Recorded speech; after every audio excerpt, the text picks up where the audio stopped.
কেমন হলো আমাদের প্রধান উপদেষ্টা ডক্টর ইউনূসের চীন সফর?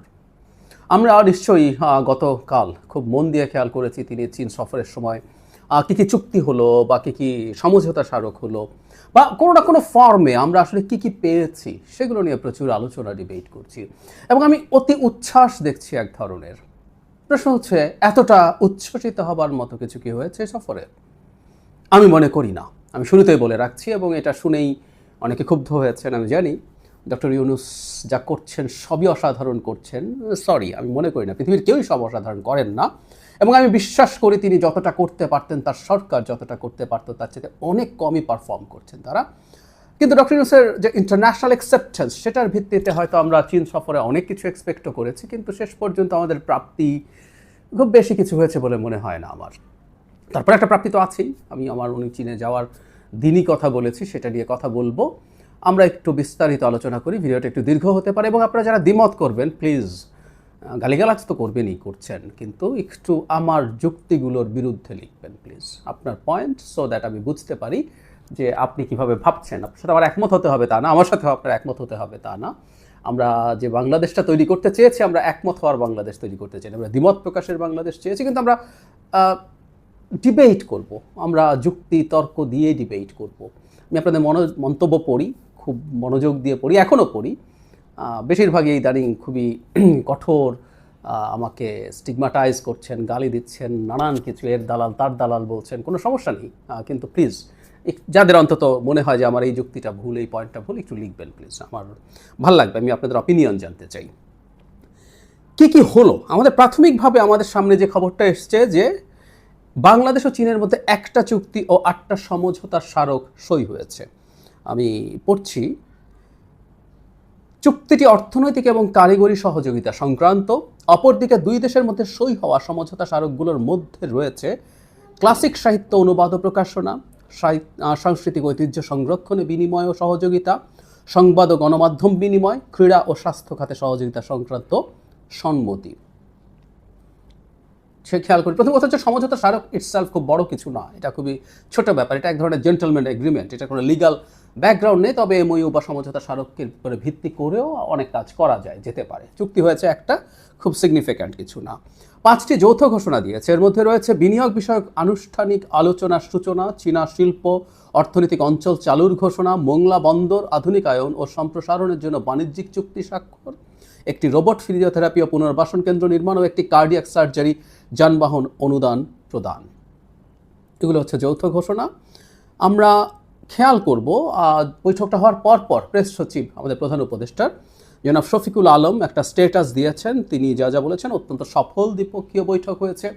সব সরকার তার কর্মকাণ্ডকে সফল বলে দাবি করবেন, এটাই স্বাভাবিক। তিনি যা যা লিখেছেন সেই ব্যাপারে কয়েকটা কথা বলি, এগুলো অনেকেই পাবলিশ করেছে তার ওখান থেকে নিয়ে। উনি বলেছেন যে বৈঠকে বিস্তৃত পরিসরে আলোচনা হয়েছে, ফলপ্রসূ গঠনমূলক আলোচনা হয়েছে। তারা অন্তর্বর্তী সরকারের প্রতি চীনের সমর্থন পুনর্ব্যক্ত করেছেন। শি জিনপিং বলেছেন বাংলাদেশে চীনা বিনিয়োগ উৎসাহিত করবে চীন, চীনা উৎপাদন প্রতিষ্ঠানগুলোকে বাংলাদেশের স্থানান্তরে উৎসাহিত করবে, বাংলাদেশের উত্থাপিত বিভিন্ন গুরুত্বপূর্ণ বিষয় চীন ইতিবাচকভাবে বিবেচনা করবে। এর মধ্যে চীনা ঋণের সুদের হার হ্রাস ও পানি সম্পদ ব্যবস্থাপনা সহযোগিতার বিষয় রয়েছে। আমি এই জায়গাটায় আসবো। আর কি খবর আসলো? আর খবর আসলো $2.1 বিলিয়ন বিনিয়োগ, ঋণ ও অনুদানের প্রতিশ্রুতি দিয়েছে।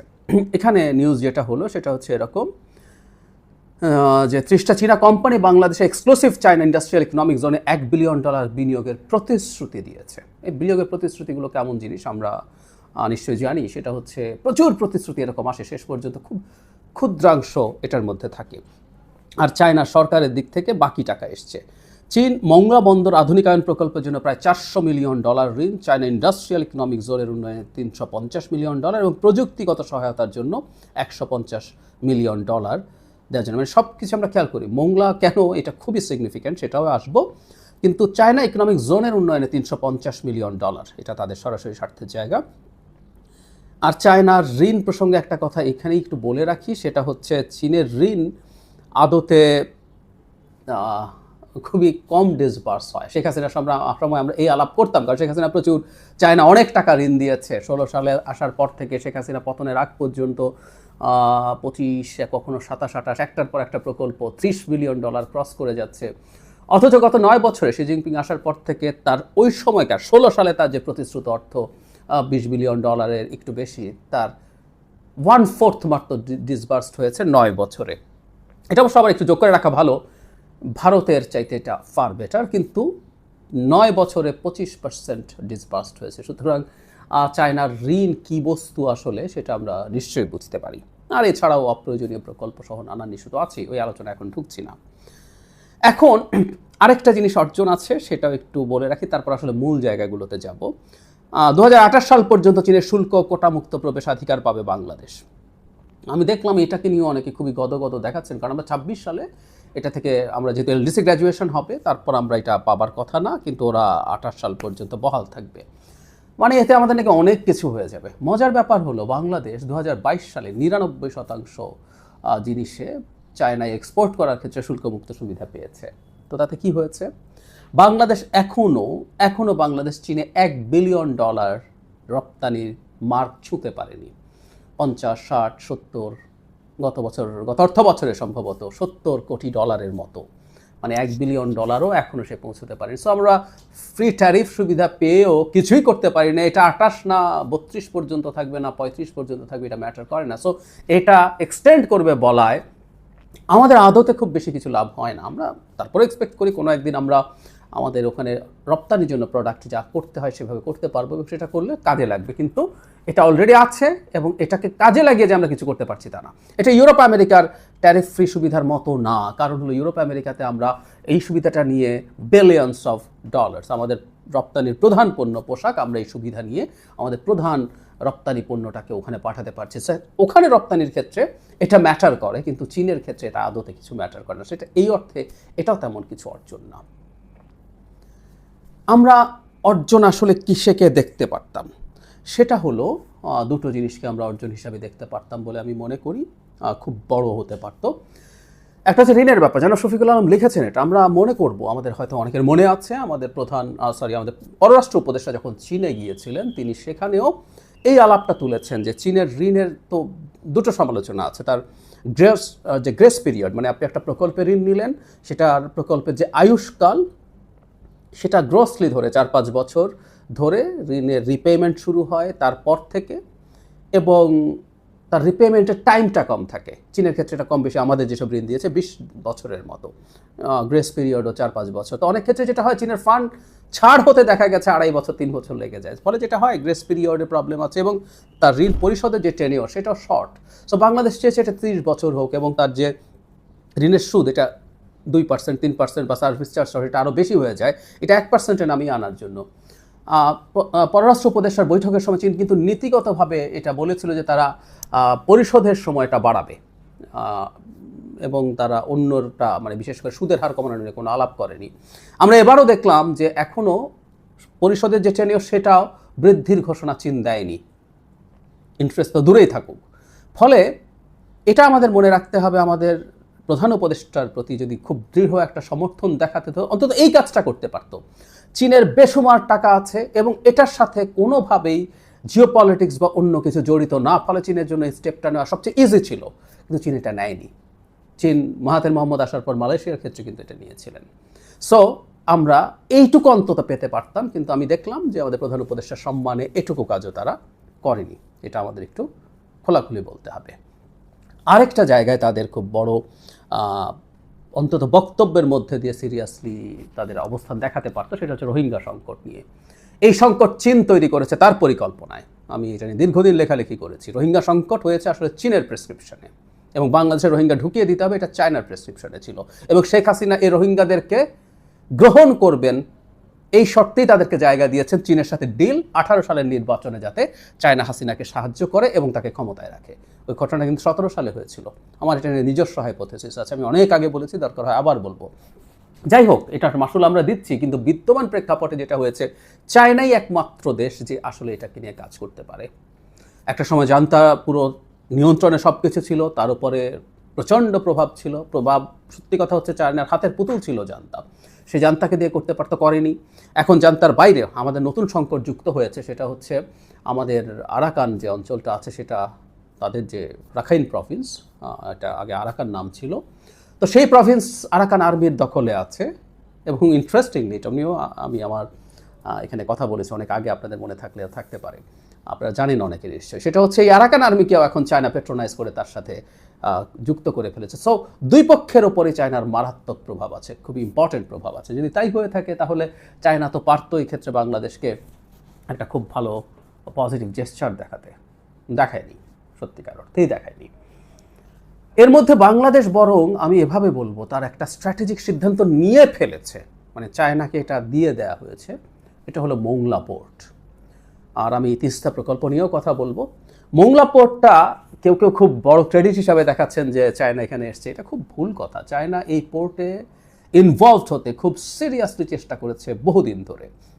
আমাদের নিশ্চয়ই মনে আছে শেখ হাসিনা মোংলা চায়নাকে দিবেন এই সিদ্ধান্ত নিয়েছেন। চায়না আসলে যতগুলো পোর্টে তার প্রভাব রাখা যায় সে চেষ্টা করছেন, পারলে নিজে পোর্ট তৈরি করতে চেয়েছেন অথবা পোর্ট অপারেট করার চেষ্টা করছেন। চায়নার বেল্ট অ্যান্ড রোড ইনিশিয়েটিভটা যেমন স্থলভাগের ওপর দিয়ে যাচ্ছে, তার সমুদ্রের মধ্যে স্ট্রিং অফ পার্লস বলে একটা ব্যাপার আছে, মানে মুক্তার মালার মতো অনেকগুলো পোর্টকে সে একসাথে গেঁথে ফেলতে চায়। সে আমাদের এখানে প্রথম ডিপ সি পোর্টটাও করতে চেয়েছিল, যেটা আমাদের সবচেয়ে আইডিয়াল জায়গা হতো সোনাদিয়া। শেখ হাসিনা সেটা সিদ্ধান্ত নিয়েছিলেন, চায়না গিয়ে সেই চুক্তি স্বাক্ষর হবে এমন কথাও ছিল, কিন্তু ইন্ডিয়া বেঁকে বসার কারণে শেষ পর্যন্ত বাদ দিয়ে দেওয়া হয় এবং পরে মাতার বাড়িতে পোর্ট হচ্ছে। এবং সেখানে ইন্ডিয়া টাকা পয়সা নেই থাকলেও তার মানসিকতা অতি ছোট লোকের, সে টাকা দেবে না। সে তখন ফাইন্যান্স করার জন্য জাপানকে নিয়ে আসে এবং এখানে এক ধরনের একটা ইকোনমিক জোন তৈরি করে সে তার অবস্থান তৈরি করতে চেয়েছে। ফলে চায়না এখন মোংলাতে খুব ইন্টারেস্টেড ছিল, কিন্তু শেখ হাসিনা 7 জানুয়ারির আমিদামি নির্বাচনের পর ভারতে যখন গেলেন তখন তিনি মোংলা পোর্টও ভারতের অপারেশনে দিয়ে দেবেন বলে সিদ্ধান্ত নিয়েছিলেন। তিস্তাও ভারত করবে, এগুলোই আমরা ধারণা করি, তখন এসব নিয়ে আলাপ করেছি। চায়নাকে বিগড়ে দিয়েছিল, কারণ চায়নাকে কোনো রকম কোনো স্ট্র্যাটেজিক জায়গায় কোনো রকম কোনো সাহায্য সরকার করবে না, চায়না সব করে যাবে, এটা তো হয় না। সো মোংলা পোর্টের এখানে চায়না ইনভেস্ট করবে এটা কোনো খবরই না। এবং এটা আমাদের প্রফেসর ইউনূস যাওয়ার আগেই বাংলাদেশে আমাদের চায়নার সাথে এই চুক্তি হয়েছে। আমাদের যিনি নৌপরিবহন মন্ত্রণালয়ের দায়িত্বে আছেন ব্রিগেডিয়ার জেনারেল শাখাওয়াত সাহেব, তিনি এটা জানিয়েছেন আমাদেরকে, এবং সেটা এখানে হয়েছে, ওখানে এখন কিছু যোগ করবে এবং এটাকে ক্রেডিট হিসাবে দেখানোর চেষ্টা করছে। এটা কোনো ক্রেডিট না, আই রিপিট, এটা জন্য চায়না বসেছিল টু ইনভেস্ট। একইভাবে চায়না তিস্তা চুক্তির জন্য বসে থাকার কথা। এখন একটা প্রশ্ন আছে, সেটা হলো আমি জানি না যে তিস্তা নিয়ে চুক্তি হয়নি কেন। আমার বিবেচনা বলে দুটো কারণ থাকতে পারে। একটা হলো চায়না, মানে সরকার চাইলেও চায়না নাও চাইতে পারে, কারণ হচ্ছে এই যে একটা চুক্তি হলো, এই সরকারের আয়ু কম বেশি এখন 9 মাস, ডিসেম্বরে হলে আর যদি বাড়িয়েও ধরে 2-3 মাস, 1 বছর সর্বোচ্চ, এরকম একটা সরকারের সাথে তারা চুক্তি করে পরবর্তী সরকার যদি এটা কন্টিনিউ না করেন, প্রশ্ন আসতে পারে। যদিও আমি আপনাদের আগে একদিন দেখিয়েছিলাম বিএনপির স্থায়ী কমিটির সদস্য জনাব মঈন খান যখন চায়নায় গেছেন, তিনি সেখানে বলে এসছেন তারা যদি ক্ষমতায় আসেন তাহলে তারা তিস্তা প্রজেক্ট চায়নার সাথে করবেন। যদি সেটাই হয়ে থাকে, চায়না তো অ্যাসিওর থাকার কথা ছিল যে বিএনপি এটা কন্টিনিউ করবে, তাহলে সরকারের সাথে করবে না কেন? তাহলে আমরা এভাবেও ভাবতে পারি সরকার আসলে তিস্তা প্রজেক্ট নিয়ে সিদ্ধান্ত নিতে চায় নাই, কারণ সরকার সম্ভবত ভয় পাচ্ছে।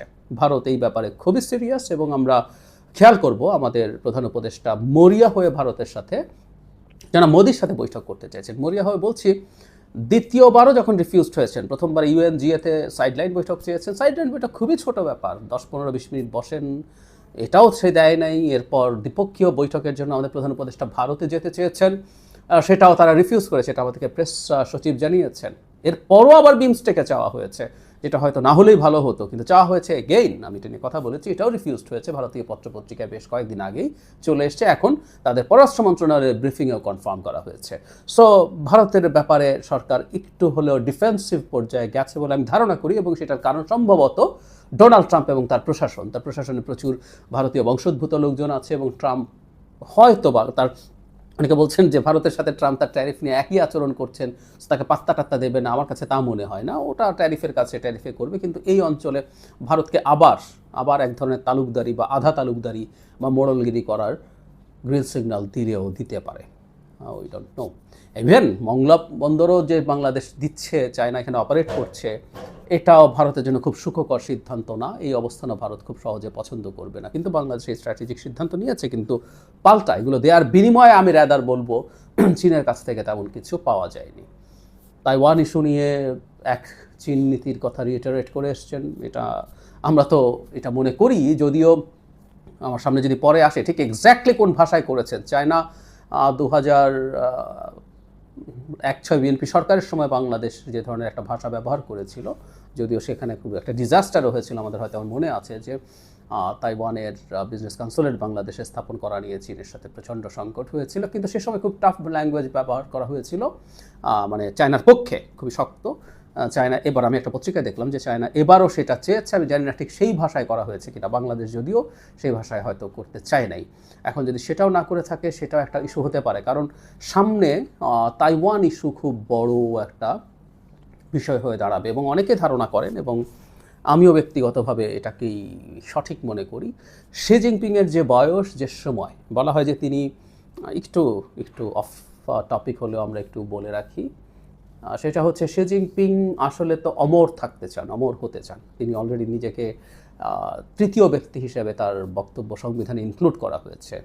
আমরা অনেকেই নিশ্চয়ই জানি মাও জেদংয়ের পর Deng Xiaoping, and he is the third person.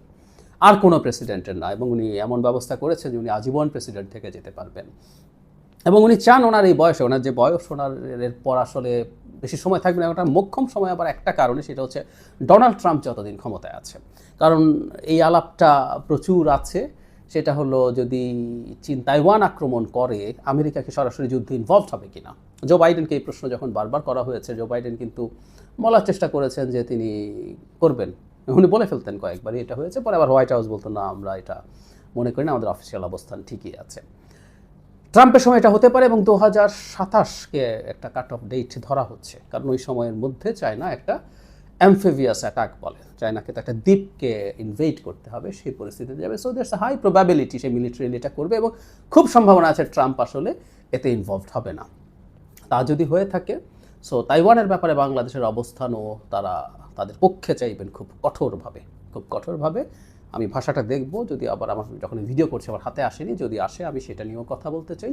So সেটাও তাদের এই দুজনের মধ্যে যথেষ্ট উষ্ণ সম্পর্ক হওয়ার পথে বাধা হয়েছে কিনা আমি নিশ্চিত নই, সেটাও দেখার ব্যাপার আছে। কারণ অনেক বেশি চায়নার পক্ষে দাঁড়িয়ে কথা বললে ট্রাম্প অন্তত এক্সপ্লিসিটলি যেটা হচ্ছে আমাদের সামনে যেটা আসছে, চায়নার সাথে অতি খাতির ট্রাম্প আসলে খুব বেশি পছন্দ করবেন না, সেটাও বিপদের প্রশ্ন তৈরি করতে পারে, পরিস্থিতি তৈরি করতে পারে। সো এই ব্যালেন্সিংয়ের কারণে বাংলাদেশ কি, আমাদের প্রধান উপদেষ্টা কি ততটা প্রো চায়না অ্যাটিটিউড দেখান নাই, যে কারণে সি আসলে পছন্দ করেননি, হতে পারে। আবার 9 মাস বা 1 বছর বয়স যার আছে, আর বা আয়ু আছে আর যে সরকারের, সেই সরকারের সাথে আর কতটুকুই বা ডিল করবেন, সেটাও হতে পারে। সব কিছু মিলে আমরা বলবো খুব হাইপ তোলার মতো, খুব আত্মতৃপ্তি পাওয়ার মতো অনেক কিছু হয়নি। মিদেন পক্ষে আমি বলেছি, আবারও বলছি, আগেও বলেছি, ঋণটার ব্যাপারেও যদি একটু টেনিওর বাড়ানো হচ্ছে, ইন্টারেস্ট কমানো হচ্ছে, এইটুকুও যদি হতো, এটা আমাদের জন্য ছোট ছিল না। ইভেন আমরা ডেফার্ড পেমেন্টও যদি পেতাম, ঠিক আছে আমদানি করছো, এটা এতদিন পরে তুমি পে করতে পারো, আমাদের ডলারের ক্রাইসিস মিটে যায় নাই, অনেক কিছু সদিচ্ছার প্রমাণ হতে পারতো। চায়নার মতো এত বিরাট অর্থনীতির একটা দেশের জন্য এই কাজগুলো করা মোটেও কঠিন ছিল না। চায়না এটা করেনি, চায়না এটা করতে চায়নি, এই সদিচ্ছা তারা দেখায়নি। সো খুব হাইপের কিছু নাই। আমাদের প্রধান উপদেষ্টা গেছেন, ভারতের অখুশি হওয়া সত্ত্বেও গেছেন, ভারত প্রচুর আলোচনা করছে এটা নিয়ে, এটাই আমাদের কাছে অর্জন। যে অনেক হলে আবার এটা হতো যে ভারত মাইন্ড করবে, ভারত মাইন্ড করেছে। ভারতের ভাবটা হচ্ছে আমরা যা ইচ্ছা তাই করবো, তোমাকে আমার কথাই শুনতে হবে, তুমি চুপ করে থাকবা, আমার মান ভাঙিয়ে আমার সাথে দেখা করে তারপর যাবে, এবং যার সময় তোমাকে আমি ব্রিফ করে দেবো ওখানে কি বলবা না বলবা, সেটার বাইরে গিয়ে এটা করেছেন। এটার জায়গাটা এইটুকুই, ওনার যাওয়া ইটসেলফই একটা এক অর্থে বড় ব্যাপার। আমি কয়েকদিন আগে তার যাওয়ার সময়কার ভিডিওতে তাই বলেছি। এটুকুই। আর শুরুতে যেটা বলেছিলাম, আপনারা যদি মনে করেন যে কোনো জায়গায় আমার বক্তব্যে ভুল আছে, আপনারা দ্বিমত করতেই পারেন, এবং একটু লিখে জানাবেন, আমি সেটা অপেক্ষা করব। আর ব্যক্তিগত আক্রমণ বা গালিগালাজ আমি প্রায় সময় বলি, আমি এটা অ্যাকসেপ্ট করি, আপনারা করবেন, আপনাদের যাদের যাদের করতে ইচ্ছা হয়।